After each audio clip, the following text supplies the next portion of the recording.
নমস্কার। Audio book by বাণীস্মৃতি চ্যানেলে আপনাকে জানাই স্বাগত। আজ আপনাদের পড়ে শোনাব স্বর্ণকুমারী দেবীর লেখা একটি ছোট গল্প, কেন। সংসারে স্বামীর ভালোবাসা যাহার নাই, তাহার আবার কিসের সুখ।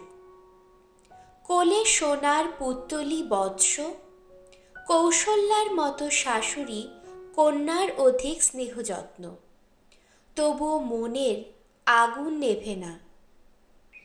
মা তো ছেলের দেখা পেলেই বউয়ের পক্ষ হইয়া তাহাকে নানা রূপে বুঝান।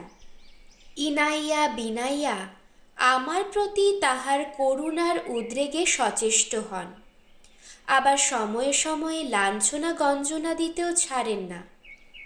কিন্তু ইহাতে যে বড় সুফল দর্শে তাহা নহে, বরঞ্চ অনেক সময় বিপরীত ঘটিয়া থাকে। এমনিতে তবুও দিনান্তে একবার করিয়া প্রায় বাড়ি আসেন, কিন্তু শাশুড়ি বকাবকি করিলে 2-4 দিন একেবারে অদৃশ্য হইয়া পড়েন।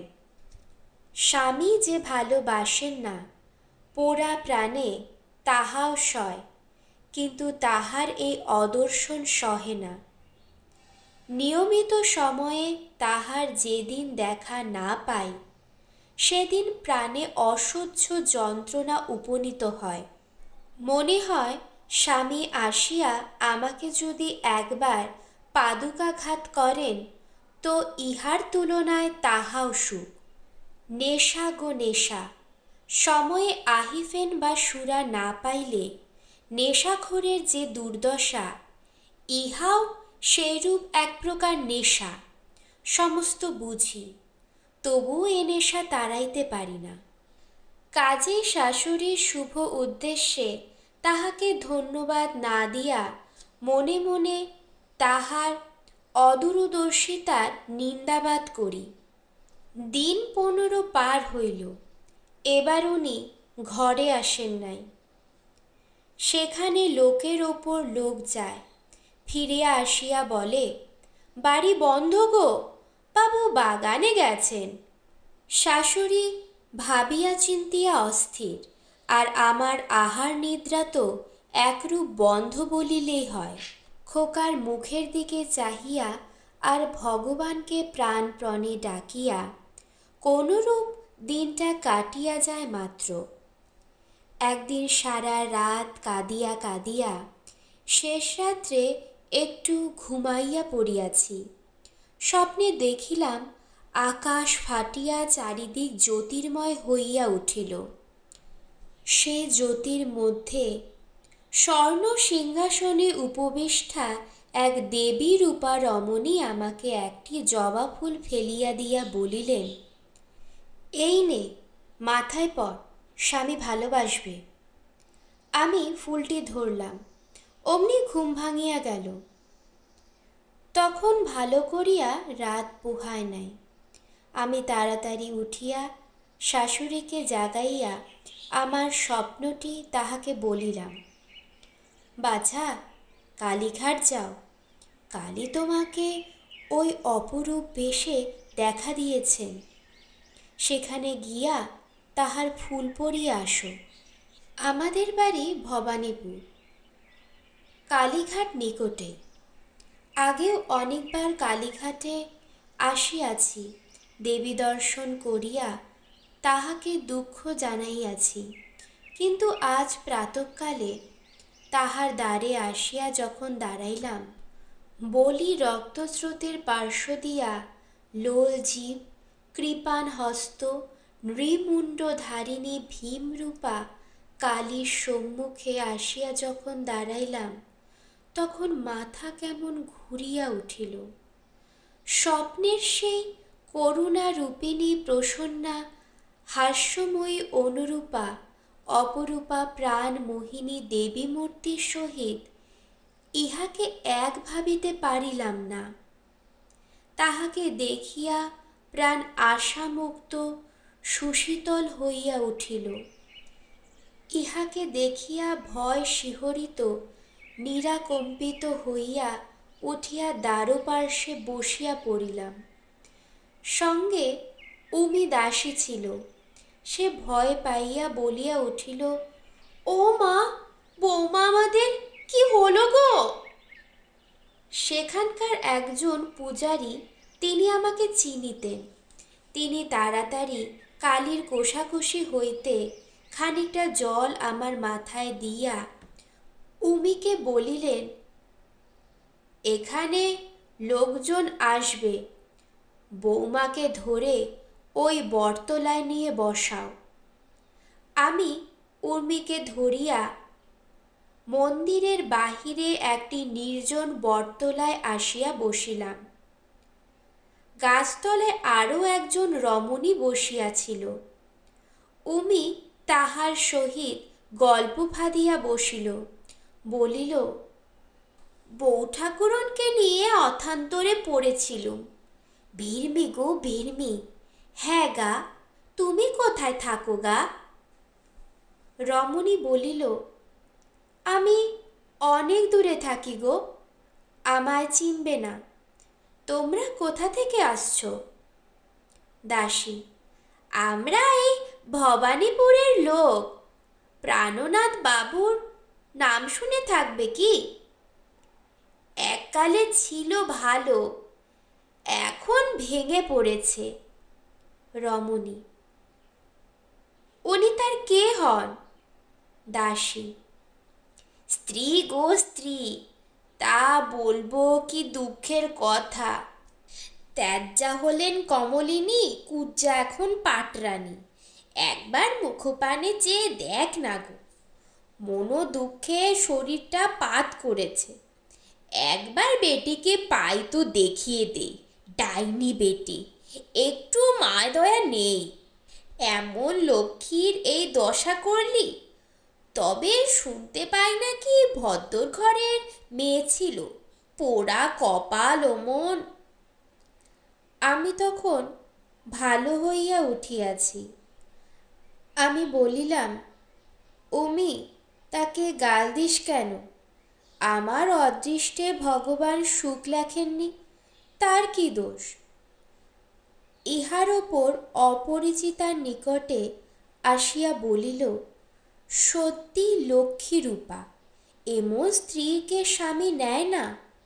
দাসী বলিল, শুধু নেয় না, দেখো না, গায়ে একখানা গহনা পর্যন্ত নেই। এদিকে তো বাবু বাড়ি থাকেন না, কেবল যখন গহনার দরকার হয় তখন রাতবাস করতে আসেন। আমরা এত করে বলি, বৌমা দিও না গো, স্বামী গেছে যাক, গহনাগুলো দিও না। তা এমন দুটো মিষ্টি কথা বলে বাবু বিপদ জানায়, তখন ওর কি আর বুদ্ধিশুদ্ধি থাকে? মা সেদিন গহনার জন্য বাবুকে এমনি তো গঞ্জনা দেয়নি, বলে ছাড়িয়ে আনতে হবে। সেই অবধি আর বাবুর দেখা নেই। আর দেখো না, বৌমা ভেবে খুন হচ্ছে। আমি বলিলাম, কি বকছিস উর্মি, চুপ কর। রমণী বলিল, তা তো সত্যি কথা, আমার হলে অমন স্বামীর মুখ দেখিনি। দিদি, তোমার ভালো হবে, এমন লোকের দুঃখ চিরকাল থাকে না। রমণীর নয়নে করুণা জ্যোতি বিভাসিত হইল। সে আমার নিকটে আসিয়া হাত ধরিয়া বিকম্পিত স্বরে কহিল, এ পুণ্যবতীকে যে আদর করিতে জানে না, তাহার নিতান্তই দুর্ভাগ্য।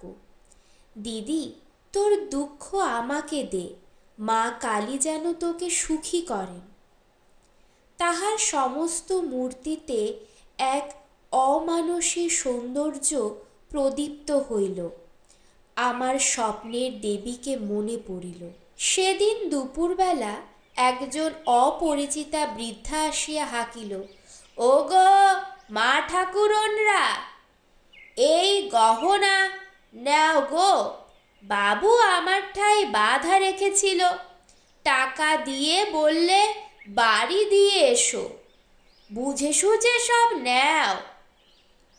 মা, শাশুড়ি তো আহ্লাদে নির্বাক, উমি বলিল, মা কালী বাবুর সুমতি দিয়েছেন, বৌমা এদিকে এসো। মা গহনা দেখিয়া লইতে লাগিলেন। আমি আস্তে আস্তে জিজ্ঞাসা করিলাম, কবে টাকা দিয়েছেন? জিজ্ঞাসার উদ্দেশ্য কবে তাহার সহিত দেখা হইয়াছে, আর একজন তাহাকে দেখিয়াছে শুনিয়াও মনটা ঠান্ডা হয়। বৃদ্ধা বলিল, এই আজকেরই, মরুগ্গে, এ কয়দিন হলো দিয়েছে, তা কাজে কমে আসতে পারিনি। মা বলিলেন, ছেলে কবে বাড়ি আসবে তা কিছু জানিয়েছেন? বৃদ্ধা রাগিয়া বলিল, তা বাছা আমি কি করে জানব? এখন তো গয়না পেলে আমি চললু। আমার ইচ্ছা করিতেছিল বৃদ্ধাকে বসাইয়া ভালো করিয়া দু একটা কথা জিজ্ঞাসা করিব, তাহা হইল না। বৃদ্ধা এমন হঠাৎ করিয়া চলিয়া গেল। সেই দিন সন্ধ্যাবেলা স্বামীও বাড়ি আসিলেন। বাড়ির সকলই মহা আনন্দ। মা তাহাকে খাওয়াইতে বসাইয়া বলিলেন, বাছা, গহনা সব পেয়েছি, কিন্তু বিধাতা যে তোর সুমতি দিয়াছেন তাহাতেই আমার বেশি আহ্লাদ। স্বামী আশ্চর্যভাবে তাহার দিকে চাহিয়া বলিলেন, কি গহনা? কেন, বউয়ের গহনা যাকে বাধা দিয়েছিলি সেই বুড়ি মাগি আজ দিয়ে গেল, বললে তুই টাকা দিয়েছিস। স্বামী একটুখানি দম লইয়া বলিলেন, ও। আহারান্তরে তিনি ঘরে আসিয়া আমাকে বলিলেন, গহনা দিয়ে গেছে, কই দেখি। আমি তাহাকে আনিয়া দিলাম। তিনি তন্ন তন্ন করিয়া দেখিতে লাগিল। তাহার মুখ আজ পূর্ব হইতে বিষণ্ণ। গহনাগুলি দেখিবার পর আরও ম্রিয়মাণ হইয়া পড়লেন। তাহার ভাব দেখিয়া আমার মন বড় খারাপ হইয়া গেল। আমি বলিলাম, তোমার কি গহনার আর দরকার আছে? থাকে তো নেও না। স্বামী কষ্টের স্বরে বলিল, না। কিছু পরে তিনি অন্য দিনের মতো চলিয়া গেলেন। আমি তাহার সে বিষণ্ণ মুখখানি ভাবিতে ভাবিতে খোকাকে বুকের মধ্যে চাপিয়া ধরিয়া ঘুমাইয়া গেলাম। অনেক রাত্রি, এমন গভীর নিদ্রা হয় নাই। সকালবেলা খোকা উঠিয়া বাবা বাবা করিয়া হাত পা ছুড়িয়া খেলা করিতেছিল। আমার ঘুম ভাঙিয়া গেল।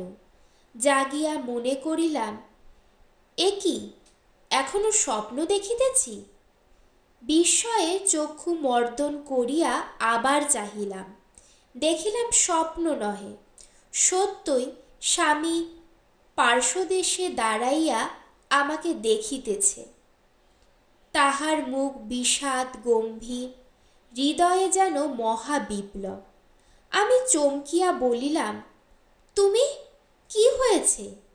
স্বামী কথা না কহিয়া শয্যায় বসিলেন। খোকা বাবা বাবা করিয়া হাসিয়া উঠিল। তিনি তাহাকে তুলিয়া বুকে ধরিলেন। তাহার নেত্র দিয়ে অশ্রু পড়িতে লাগিল। আমি কাতর হইয়া বলিলাম, স্বামী প্রভু সর্বস্ব, তোমার কি হইয়াছে? আমাকে খুলিয়া বলো, আমি প্রাণ দিয়া তোমার দুঃখ দূর করিতে চেষ্টা করিব। স্বামী খোকাকে বিছানায় রাখিয়া আমাকে বুকের মধ্যে টানিয়া বলিলেন, তুমি আমাকে মার্জনা করিতে পারিবে? আমার আর কিছু চাহিবার নাই। অশ্রুতে আমার নয়ন ভাসিয়া গেল। আমি আনন্দে মূর্ছিত হইয়া পড়িলাম। তেমন সুখ আমার জীবনে কখনো হয় নাই। পৃথিবীতে যে স্বর্গ আছে, আত্মা যে শরীরের মধ্যে থাকিয়াও মুক্তির আনন্দ লাভ করিতে পারে, সেই দিন আমি জানিলাম। সেই দিন হইতে স্বামী একেবারে পরিবর্তিত। স্ত্রী পুত্র লইয়া তিনি এখন গৃহবাসী। কিন্তু সহসা এই পরিবর্তনের কারণ কি? এ কৌতূহল আমার এখনো মিটিল না। স্বামী এ কথার উত্তর দিতে চাহেন না। একবার তাহাকে জিজ্ঞাসা করায় তিনি কষ্টের স্বরে বলিয়াছিলেন, ও কথা আমাকে জিজ্ঞাসা করিও না, আমার এই অনুরোধটি রাখিও। সেই অবধি তাহার কাছে আর এ কথা তুলি নাই। আপন মনে সদা সর্বদা এই প্রশ্ন করি, কেন? কিন্তু এ পর্যন্ত কোনো একটা স্থির মীমাংসাতে আসিতে পারি নাই। তা আজ তোমাদের জিজ্ঞাসা করিতেছি, বলিতে পারো কেন? এর সাথে শেষ হলো আজকের ছোট গল্প কেন। আশা করি গল্পটি আপনাদের ভালো লেগেছে। গল্প ভালো লাগলে অবশ্যই আমাদের চ্যানেলটিকে সাবস্ক্রাইব করে আমাদের পাশে থাকবেন।